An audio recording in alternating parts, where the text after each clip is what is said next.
Assalamualaikum warahmatullahi wabarakatuh. Dengan saya lagi, Edi Mulyadi. Saudara sekalian, laporan dari lapangan kilometer 50 yang saya buat tempo hari, ternyata alhamdulillah ditonton lebih dari 1,2 juta orang. Ditonton lebih dari 1,2 juta kali maksud saya ya, karena biasa saja satu orang nonton lebih dari 1 kali. Banyak apresiasi, bahkan doa kepada saya dan keluarga agar Allah terutama sekali melindungi.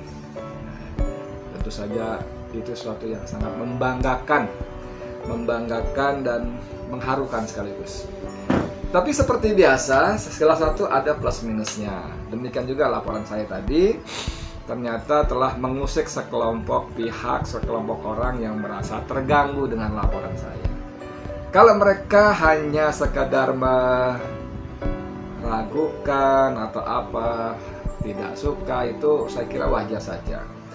Cuman yang membuat saya cukup prihatin adalah kemudian ada video beredar menampilkan seorang yang mengaku sebagai saksi yang saya bayar 150.000 untuk membenarkan asumsi-asumsi dan subjektivitas saya di kilometer 50. Tampaknya begitu luar biasa. Orangnya di blur, kemudian kalimatnya terbata-bata seperti asli gitu ya. Dan itu ternyata dimuat di beberapa channel YouTube, bukan cuma satu channel, dan mendapat penonton yang lumayan banyak juga. Seperti biasa, komentarnya juga banyak macam-macam, tapi sebagian besar juga percaya dengan video tadi. Setelah kalian, saya ingin mengatakan bahwa video itu betul-betul fitnah yang keji. Saya tidak tahu siapa pelakunya, tapi cara-cara keji, cara-cara memfitnah, cara-cara memutarbalikkan fakta, menghalalkan segala cara adalah cara-cara yang biasa dipakai oleh orang-orang komunis di Indonesia dulu, PKI. Mereka memutarbalikkan fakta, menyebar kebohongan, kemudian memfitnah ya gitu kan. Jadi apa yang saya lakukan di kilometer 50 ada sesuatu yang benar. Saya bicara dengan saksi dan tidak serupiah pun saya keluarkan untuk membayar saksi tersebut. Jadi itu suatu hal yang fitnah. Saya tidak bisa memaksa Anda penonton video ini, oh Edi benar, yang itu bohong. Tidak bisa. Tapi saya cuma ingin mengatakan kalau saya muslim dan Anda percaya dengan saya, bahkan saya berani bersumpah wallahi, demi Allah demi Allah, saya tidak membayar satu orang pun saksi, apalagi 150.000 rupiah seperti yang dalam video tadi. Itu fitnah luar biasa, keji, kejam, pembunuhan karakter. Lalu di media seperti biasa, wah saling sahut menyahut. Nggak apa-apa, silakan aja. Tapi itu saya ulangi lagi bahwa itu adalah biasa dilakukan oleh kaum komunis, kaum ateis, kaum yang tidak percaya Tuhan. Maka mereka menghalalkan segala cara, memfitnah, memutarbalikkan fakta, menyebar kebohongan dan sebagainya. Satu hal. Hal kedua, saya tampil dengan memakai rompi pers berwarna merah menyala. Di FNN ada 2 rompi, warna satu merah menyala, kemudian yang kedua krem lembut. Saya sengaja memilih merah menyala supaya memang lebih mencolok. Nah, sebagian netizen yang berkomentar mengatakan di video yang fitnah tadi, ini Edi ini ngaku-ngaku aja jadi wartawan, bermodal rompi wartawan, kemudian dia bisa menebar fitnah dan kebohongan semau sendiri. Saudara sekalian, saya mau sampaikan lagi bahwa saya betul-betul wartawan. Saya dari tahun 91 menjadi wartawan, mulai dari harian Ekonomi Neraca, mohon maaf jadi saya menyebut merek ya, untuk menjelaskan perjalanan jurnalistik saya sejak mulai menjadi wartawan tahun 1991. Waktu itu liputan saya di Departemen Perdagangan, masih Departemen Perdagangan, di dekat Patung Tani itu. Lalu 96, salah seorang redaktur di media Indonesia bernama Andi Noya meminta saya bergabung ke media Indonesia. Jadi tahun 96 saya bergabung ke media Indonesia. Dan liputan saya menjadi liputan keuangan dan perbankan.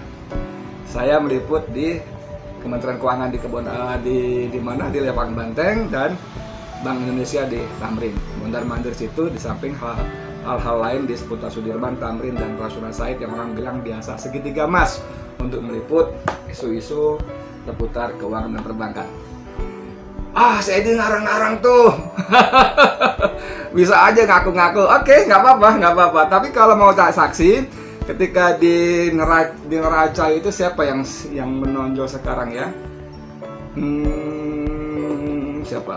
Ya saya ingat dulu ya. Tapi di media Indonesia saya bertemu dengan Refli Harun yang sekarang dikenal sebagai pakar hukum tata negara. Tentu saja Anda bisa tanya Andi Noya karena dia redaktur saya langsung waktu di media Indonesia. Saya di media Indonesia 96 sampai 2001. Di 96 juga Anda boleh bertanya kepada Sugeng Suparwoto, sekarang Ketua Komisi 7 DPR RI kalau nggak salah dari Partai Nasdem. Sugeng Suparwoto itu teman saya di media Indonesia. Nanti saya cerita tentang pindahan saya dari media Indonesia ke tempat lain yang diajak oleh Sugeng Suparwoto. Di media Indonesia saya juga ketemu Benny Harman. Nah, Anda pasti tahu Benny Harman ini politisi di DPR dari Demokrat yang kemarin cukup menggemparkan ketika pemerintah dengan sangat sepihak mengesahkan Undang-Undang Omnibus Law. Benny Harman, saya panggil Bang Benny waktu itu karena dia memang lebih senior dari saya. Jadi beberapa nama yang Anda bisa konfirmasi, betul nggak sih Edi ngaku pernah di media Indonesia? Itu pernah. Kemudian tahun 2001, Surya Paloh meminta saya bergabung ke Metro TV. Satu grup juga. Saya jadi produser ekonomi di sana. Teman saya yang Anda bisa konfirmasi antara lain Hersu Beno Arif yang punya channel sendiri yang tamu rutinnya adalah Rocky Gerung dan Said Didu, Muhammad Said Didu. Sekarang bersama-sama saya di FNN ini juga. Nah, 2002 atau 2003 saya tidak persis lupa karena ya umur juga ya udah nggak muda. Tapi waktu itu saya mendapat telepon dari Sugeng Suparwoto yang sama-sama di media Indonesia di Metro TV Group, maksud saya media group. Tiba-tiba dia bilang, tolong kemari bantu saya. Saya tanya, bantu apa? Kemari di mana? Saya diminta oleh Mbak Tutut untuk merapikan televisi TPI newsnya. Waduh, tantangan ini kan. Saya ketemu ngobrol. Setelah ngobrol saya lapor ke Bang Andi Noya. Waktu itu Andi Noya sudah menjadi direktur pemberitaan di Metro TV. Saya bilang, Bang, Sugeng minta saya bantu di TPI. Gimana menurut Abang? Andi Noya bilang, ya udah kalau kamu mau bantu aja, dia teman kita sama-sama. Maka saya pergi dari Metro TV menuju TPI sekitar 27 bulan kalau nggak salah. Setelah itu saya pindah ke beberapa majalah, ada Warta Ekonomi dan sebagainya. Warta Ekonomi ini dimiliki keluarga Ali Sabana ya kalau nggak salah ya, dan waktu itu juga ada sebagian sahamnya Fadel Muhammad yang sempat menjadi Menteri KKP, Menteri Kelautan dan Perikanan. Itu beberapa rekam jejak saya di media sebagai jurnalis dari tahun 1991 sampai 2000 sampai sekarang ya. 2020 saya masih media, masih berjurnalis maksud saya, dan sekarang saya bergabung di FNN, sebuah media online yang ya berisi lebih banyak pada bukan berita-berita hard news gitu ya. Saya ketika periode itu juga saya menulis buku, saudara. Karena saya bergelut di bidang ekonomi, lebih khusus keuangan perbankan, saya banyak bersinggungan dengan masalah-masalah fiskal dan moneter, khususnya fiskal terutama kan, Departemen Keuangan. Saya menulis buku berjudul Sri Mulyani Miolip loh. Di sini ada pengantarnya dari Dr. Riza Ramli dan prolognya dari Hui Kianggi. Wah, itu. Jadi mohon maaf, saya mungkin boleh bilang saya bukan wartawan kaleng-kaleng. Punya rekam jejak begitu ya. Ada beberapa, ini di belakang di covernya juga ada rekam jejak saya sebagai jurnalis. Saya tulis jejak karir Edi Mulyadi sepertinya tidak bisa lepas dari dunia jurnalistik. Dia mengawali karirnya sebagai jurnalis pada 91 bla bla bla bla bla bla bla bla. Ada di sini ya. Mau berminat? Boleh. Nanti kita mungkin bisa japri atau apa, saya kirimkan insya Allah. Sri Mulyani Miolip loh. Di sini saya kritisi beberapa kebijakan dia yang menurut saya sebagai penganut dan pejuang mazhab neolib sekaligus banyak merugikan rakyat Indonesia dan bangsa negara secara keseluruhan ya. Wah, ini macam-macam ini. ada beberapa judul. Antara lain skandal Bank Senturi dan dosa sejarah Andi Budi. Andi Budi ini maksudnya Andi Budi Sri Mulyani dan Budiono waktu itu. Jadi ada beberapa ya yang sudah saya buat. Saya juga menyunting buku karya almarhum siapa namanya yang PCTI itu, Iskandar, Ahmad Iskandar. Dia menulis tentang BLDI. Saya juga nulis artikel yang dibukukan oleh teman saya Guntur Subatya dari Republika waktu itu ya. Sekarang dia pengusaha tentang BLDI, bantuan likuiditas Bank Indonesia. Saudara sekalian, liputan saya di kilometer 50 ini memang ternyata mengundang cukup banyak perhatian, dan antara lain ada sebuah radio, dua radio yang sudah mewawancara saya. Salah satunya bertanya kepada saya, Bung Edi, kenapa Anda maunya terjun ke kilometer 50 ketika semua media sudah clear memberitakan hal-hal seperti itu?